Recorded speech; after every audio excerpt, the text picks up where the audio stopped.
Coach Shweisky, thank you for taking time with us at Off the Block blog. You guys had a rough first set, lost 25-15, but definitely made adjustments in the second and third sets. Only lost by 2 in the second set. Took them to OT in the third set. What were the adjustments that you made between sets 1 and 2? I don't know that we did anything. I'd love to take credit for some brilliant adjustments. I think really the first set was just getting through some nerves. Pauley Pavilion is a beautiful gym. It's a very big gym to play in. UCLA is a very talented team, and so I think just sort of settling down was a big part of that.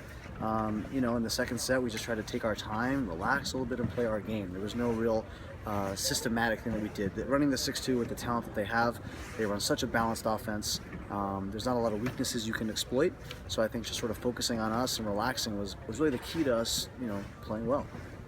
You didn't play. The UCLA team that you played against tonight did not have Kofi and did not have Arnitz. Did that throw a wrench in your guys' plans?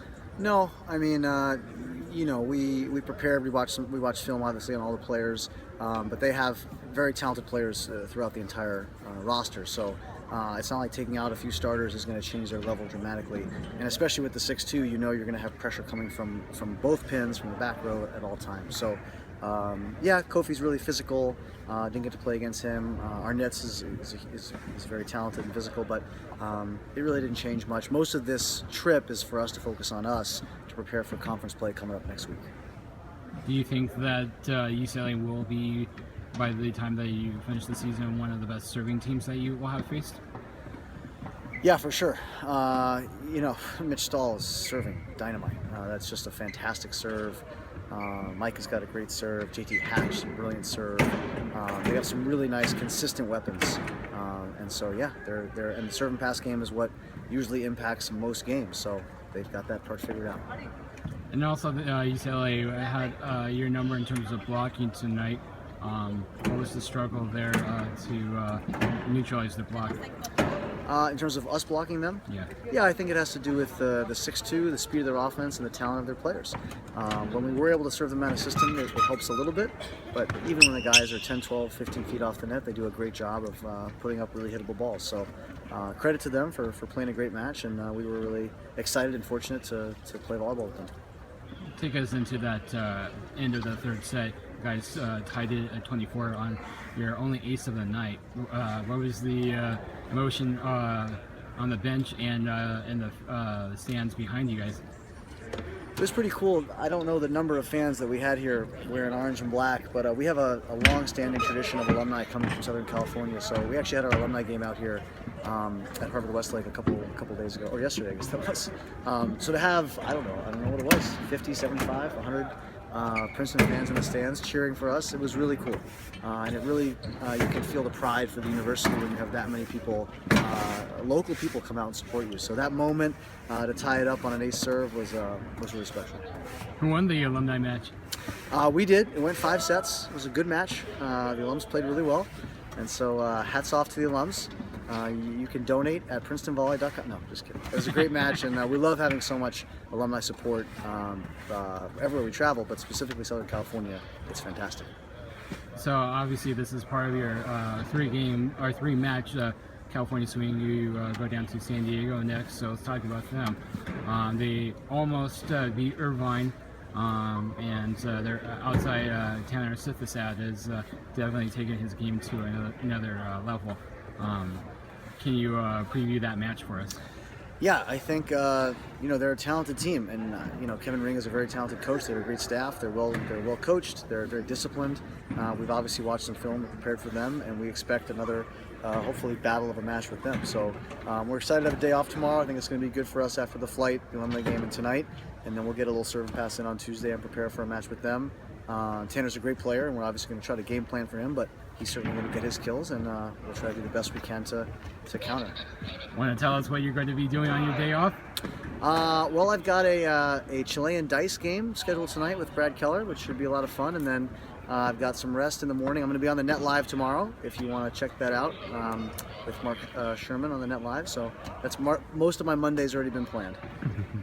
And then the third and final match of the trip is at Concordia Irvine, and this is their last year as an independent. Next year they go into the NPSF, and it seems to me that they're ramping up their schedule by playing really some quality opponents. Can you comment on their program? It's a great program. Patchell's a great coach. We played them the last couple years. That's a really nice, fun gym to play in. It's really intimate, and they have a great student section. We played them, it was 2 years ago or 3 years ago, and they called it Nerd Night in honor of us and our academic prowess. And they gave out 100 free glasses with little tape in the middle for students that came. And it was a great match. It went 5. It was a lot of fun. So we expect a good environment there, and they're very talented as well. So we're looking forward to that to round out our week. And a couple more questions. Now that you've played Hawaii and UCLA and Westwood, can you compare those two teams for us? The similarities. There are some similarities. I would say playing a team of that caliber in their home gym puts a lot of stress and pressure on you, which is why we did it, to try to see how we would respond. They're both physical. They're both fast. They both do a great job of setting the second ball at a system. We took some swings tonight, good swings. Guy dug a ball 15, 20, 25 feet off the court, and they put up second ball, hittable balls, which is, I don't know how often they are able to train that and still have such a good serve and pass game, but they're dynamite at that. So that's the similarity. And then also the depth of both teams. Like you mentioned, some typical starters didn't play tonight, and they really didn't drop off in terms of their talent, which is a testament to the recruiting that they've been able to do here, which is fantastic. Which players were you tonight in particular, or in the season in general, have really stood out to you? For us? Yeah.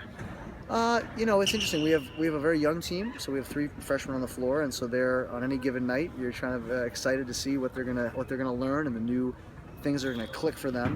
But some of the stalwarts, the guys that have been there, Kendall Ratter's a junior for us, and he's really picked up his game. His freshman year, it was a little bit erratic. Sophomore year started to steady out, and now he's just really playing like an upperclassman. 14 kills, hitting 360 against that defense.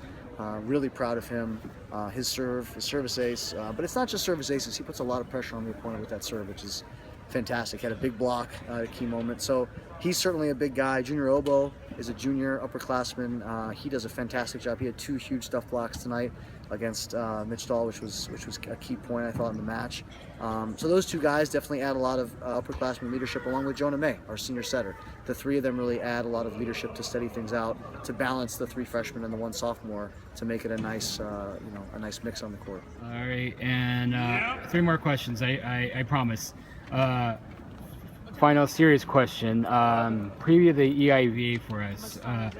First time in a long time last year. Mason was the champion of the EIVA, knocking off Penn State off that crown. Who are the teams to watch out for in your conference? Well, first I'll just say, you say it was in a long time, just to give the history buffs the lesson. The last time it happened was 1998, and the team that did it was Princeton, if anyone was interested in that little history fact. EIVA, we're really excited. I think it's going to be a very competitive year. Penn State may not have had the top vote in the coaches poll, but they're still Penn State, and they're still very talented. Mark and Colin, those guys have their guys clicking. They have a 6'11" lefty, Mendy, who's playing really well. Nugent is back, so don't think like they're not going to be talented, and the wheels are going to be greased by the time conference comes around. So there's someone to look out for. Mason obviously got the top vote. Jay's a fantastic coach. He's going to have his guys cooking at the right time when it matters. So obviously look out for them. St. Francis only lost 1 middle from last year's team, and they have a great transfer that came in, I think, from Pepperdine. They're going to be really strong. And as we voted, I would think those would be the top 3 teams in the league to look at. I think we're a dark horse, an interesting one. If we can get our freshmen to really mature and play some upperclassmen volleyball, we could be in the mix in there. You've got teams like NJIT that could have one of the best players in the league in Jabari Goodridge.